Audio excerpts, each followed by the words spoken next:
جو شرارتیں، جو حرکتیں جو لوگ بھی کر رہے ہیں، جو لوگ ان کو سپورٹ کر رہے ہیں، وہ اپنے پیچھے بیک فٹ کر لیں. کہا جا رہا ہے کہ منظم سازش ہے. پی ٹی آئی والے شاید یہ باقاعدہ طور پر اس قسم کی کوئی لانچ کر کے بیٹھے ہیں کیمپین. دیکھیے جی، پی ٹی آئی کے لوگ پاکستان کے اندر بھی اور باہر بھی اور پوری دنیا کے اندر چونکہ اوورسیز کے اندر وہ پاپولر ہونے کے دعوے دار ہیں اور وہ ہر جگہ پہ اس طرح کی حرکتیں کر رہے ہیں، لیکن ایسی حرکتوں کو سپورٹ کرنے والے لوگوں کی بھی کمی نہیں. جو خود یہ پریکٹیکلی نہیں کر سکتے وہ پیچھے سے کہتے ہیں کہ ویل ڈن، ویری گڈ، اور پیچھے سے ساری ہدایات دی جاتی ہیں. سوال یہ ہے کہ یہ آخری معاملہ تو ہے نہیں کہ آج خواجہ آصف کے ساتھ ہو رہا ہے تو کل کسی اور کے ساتھ نہیں ہوگا، آج نواز شریف کے ساتھ ہو رہا ہے تو کل عمران خان کے ساتھ نہیں ہوگا، تو آج مریم بی بی کے ساتھ ہو رہا ہے تو کل علیمہ خان کے ساتھ نہیں ہوگا. یہ تو ایک تسلسل ہے اور یہ ایک معاملہ آگے تک چلے گا. اب سوال یہ ہے کہ جس طرح ہر کمیونٹی، ہر شعبہ زندگی کے لوگ اپنے لیے کوئی نہ کوئی ایس او پیز، کوئی نہ کوئی موریلٹیز اور چیزیں طے کر لیتے ہیں، تو سیاستدانوں کو بھی چاہیے کہ وہ اپنی کم از کم کوئی حدود و قیود تو طے کر لیں.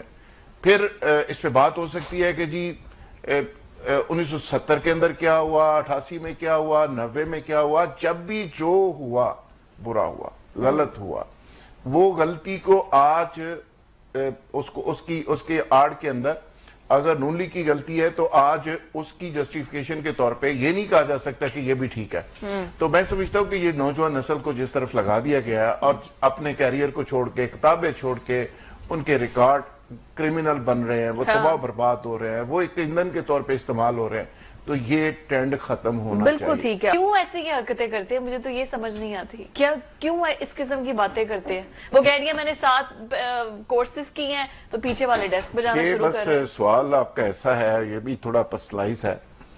اب مریم صاحبہ نے یہ کیوں کہا، ظاہر میں تو اس پہ کچھ نہیں کہہ سکتا. سارے اور اتنے سارے لوگوں نے کہا اور کیا کیا کہا. مجھے تو یہ پتا ہے کہ خواجہ آصف صاحب آج وہاں پہ گئے ہیں اپنے ایمبیسڈر کو ملنے، اور وہاں پہ انہوں نے شکایت درج کروائی اور ان سے پوچھا گیا کہ یہ کون لوگ تھے.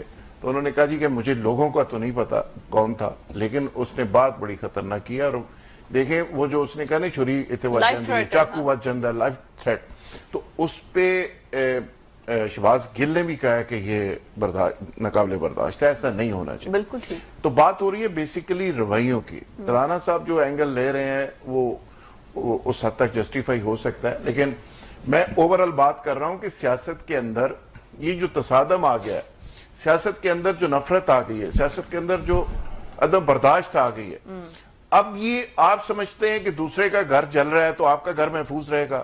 یہ نہیں ہو سکتا. یہ آگ آپ کے گھر تک بھی جائے گی، سب تک جائے گی، لیکن پھر آپ کو بہت بری لگے گی. یہ آج ہی اس کو بجانے کی ضرورت ہے، اور اس کا کسی بھی مذہب کے اندر، کسی بھی ملک کے اندر، کسی بھی معاشرے کے اندر اس کو اپریشیٹ نہیں کیا جا سکتا کہ جی آپ گالیاں دے رہے ہیں، آپ سڑک کے اوپر اس کے گلے پڑ گئے ہیں. لاجک سے بات کریں، دلیل سے بات کریں، مکالمہ کریں. اور یہ سارے سیاستدانوں کو میں تو کہتا ہوں کہ ایک دفعہ بیٹھ جانا چاہیے. بیٹھ کے جہاں جس سے جو غلطی ہوئی اس کی معافی مانگیں، اچھا، اور نئے ایک بیانیے کے اوپر متفق ہو جائیں. ریاست ایک برے ترین حالات سے گزر رہی ہے اور معاشی طور پہ ہم برے ترین حالات سے گزر رہے ہیں، تو اس کے لیے سارے لیڈرز کچھ کنٹریبیوٹ کریں.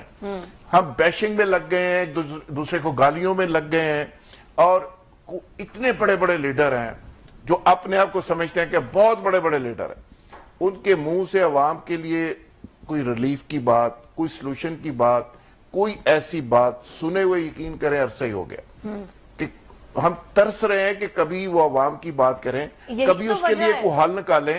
وہ کہہ رہا ہے کہ جی فلانا برا ہے، فلانا برا ہے، وہ غلط ہے، وہ غلط ہے. اب یہی تو وجہ ہے کہ وہ بات نہیں کرتے تو عوام اس طرح سے ریبرٹل کرتی ہے، یہ ریاکشن آتا ہے عوام کی جانب سے.